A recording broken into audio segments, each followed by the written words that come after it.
Already ତ ବହୁତ institute ଅଛି, ତମେ ଅଲରେଡି ତମ ସାଙ୍ଗେ କାମ କରୁଛ, ତ ଓଇସି କାହିଁ ଜଏନ୍ କଲ?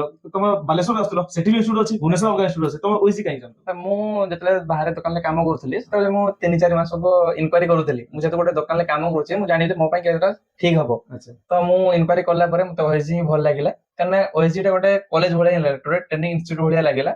ଆଉ ନହେଲେ ଆଉ ଯୋଉଠି ଗଲେ ଦୋକାନ ଅଛି ଅଛି ଏମିତି ମତେ ଭଲ ଲାଗିଲାନି। ସେମାନେ ବ୍ୟାକଗ୍ରାଉଣ୍ଡ ବି ଚେକ୍ କଲି, ମତେ ସେମିତି ମାନେ କିଛି ପ୍ରଫେସନାଲ ଟ୍ରେନର ନଥିଲେ। କି ସେଠି ପ୍ରଫେସନାଲ ଗୋଟେ କଲେଜ ଭଳିଆ ନୁହଁ? କଲେଜ ଭଳିଆ ନୁହଁ, ଏଠି ସେ ପ୍ରକାଶ ସାର୍ ମଧ୍ୟ ବାହାର ଟ୍ରେନର ଥିଲେ, ବିଶ୍ୱଜିତ ସାର୍ ମଧ୍ୟ ବାହାର ଟ୍ରେନର ଥିଲେ। ଏଠି ଆସି ଓଡିଶାରେ ପୁଣି ନୂଆ କରୁଛନ୍ତି। ଓଡିଶା ବାହାର ପିଲା ସେଠି ଟ୍ରେନିଂ ବି ନଉଛନ୍ତି ଓଡିଶାରେ ଆସିକି।